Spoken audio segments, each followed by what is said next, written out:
7번 볼 건데 요 얘기가 좀 중요해요. 여러분, 아까 저희 아버지가 저 회계사 공부할 때 윤도나 회계가 뭐냐 물어봤다고 했잖아요. 근데 사실은 아버지가 그것만 물어본 게 아니에요. 저희 아버지가 물어보셨던 게 뭐냐면, 그래? 회계가 좋은 거라고? 좋아. 그럼 일단 넘어가고. 그럼 윤도나, 네가 회계사가 된다는데 도대체 회계사가 하는 일이 뭐니? 이렇게 물어보시더라고요. 근데 사실 저도 회계사 공부할 때 제가 무슨 일을 하는지 잘 모르겠더라고요. 아무도 안 가르쳐줬거든요. 그리고 나서 제가 회계법인에 입사해서 야근하고 새벽에 택시를 타고 이렇게 새벽 2시에 퇴근하고 집에 가는데 이 택시 기사 선생님이 물어보시더라고요. 아니, 회계사시라고요? 그럼 회계사가 도대체 하는 일이 뭡니까? 이렇게 물어보시더라고요. 제가 그때 회계사 3년 차였는데 그때 제가 드는 생각이, 그러게 뭐지? 이런 생각이 들더라고요. 여러분, 회계사가 하는 일이 뭐냐면요, 이런 거예요. 여러분, 만약에 A라는 기업이 있고요, B라는 기업이 있는데 둘 다 2년 동안 어떤 서비스를 제공해 준대요. 2년 동안 고객에게 동일한 서비스를 제공해 준대요. 어렵지 않죠? 근데 이 서비스를 제공할 때 대금은 이때 수령한대요.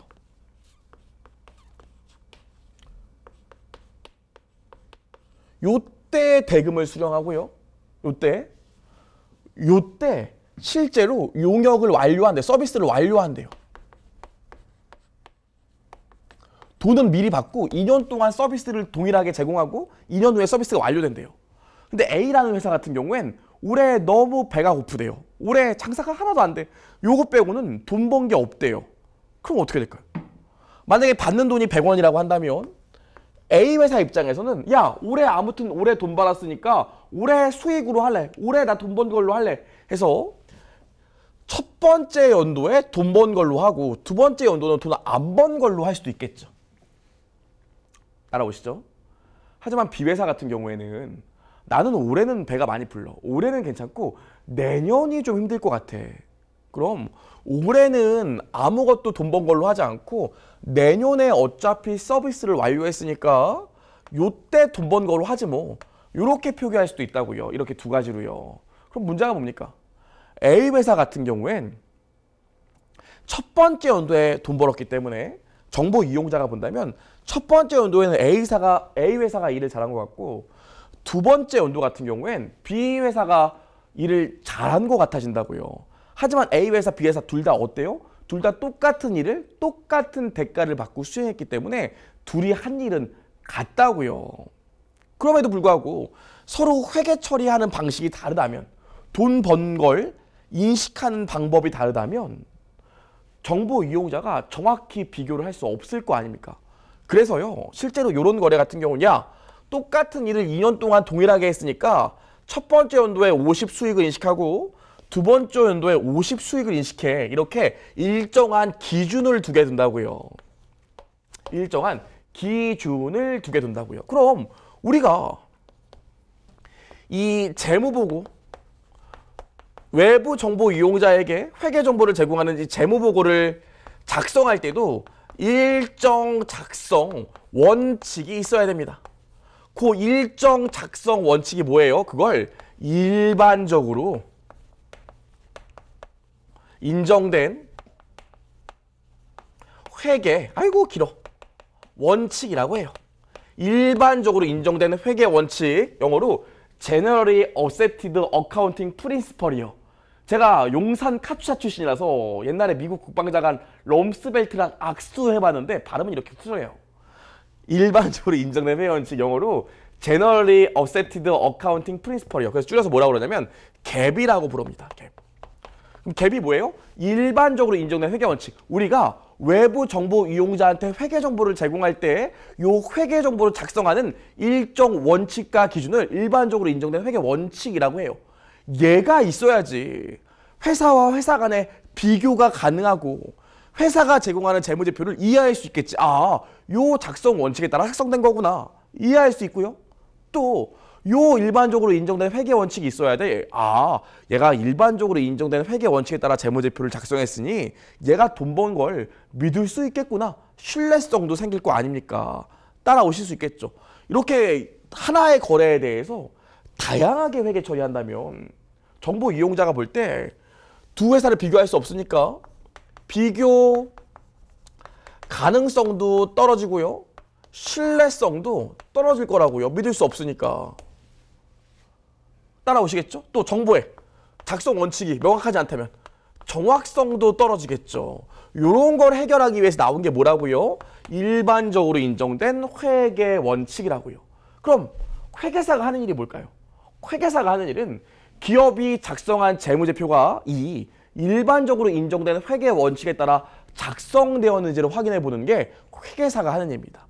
회계사가 하는 회계감사가 뭐라고요? 기업이 작성한 재무제표가 일반적으로 인정되는 회계 원칙에 따라, 즉 갭에 따라 재무제표가 작성되었는지를 보는 게 회계감사고요. 흔히들 언론에서 얘기하는 분식회계라는 게 뭐예요?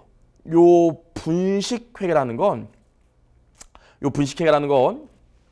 기업이 재무제표를 일반적으로 인정된 회계원칙, 우리들의 약속에 따라 작성하지 않은 걸 분식회계라고 해요. 없는 돈을 있다고 뻥친 게 분식회계가 아니라 우리들이 약속된 회계원칙, 일반적으로 인정된 회계원칙에 따라 재무제표를 작성하지 않은 게 분식회계라고요. 따라보시겠죠? 좋아요. 그럼 읽어볼게요. 일반적으로 인정된 회계원칙은 고의나 오류에 의해 회계정보가 왜곡되는 것을 방지하기 위하여 회계정보가 기업 간, 기관 간 비교 가능하고 객관적인 정보가 되도록 하기 위해 기업 실체에 영향을 미치는 특정 거래나 사건을 재무제표에 보고할 때 따라야 할 지침 또는 규범이라고 할 수 있다. 말이 어렵죠? 줄여서 뭐라고 쓰면 돼? 재무제표 작성 원칙이라고 쓰시면 됩니다. 따라오시겠죠? 대중, 일반적으로 우리가 약속한 재무제표 작성 원칙을 일반적으로 인정된 회계 원칙이라고 한다고요. 따라오시죠? 밑에 보시면 회계 원칙의 필요성이 나오는데 회계 원칙의 필요성을 보시면 재무제표 작성의 편의, 부정확, 불명확 등의 오류를 최소화하고, 왜냐하면 작성 원칙이 나와 있으면 그거에 따라 재무제표를 작성하면 되기 때문에 부정확성이나 오류는 떨어지겠죠. 그리고 뭐 기업 간 비교 가능성을 높일 수 있다 나오네요. 여기다 추가로 신뢰성도 높일 수 있다. 여기까지만 좀 쓸게요. 그래서 저희 신용분석사 시험에 일반적으로 인정되는 회계 원칙의 장점이 뭐냐 물어보신다면 부정확, 불명확성을 최소화하고 비교 가능성을 높이고 신뢰성을 향상시킨다. 여기까지는 좀 써주셔야 돼요. 따라오시겠죠? 좋아요. 우리 여기까지 얘기했습니다. 그럼 우리나라 같은 경우에는 지워볼게요.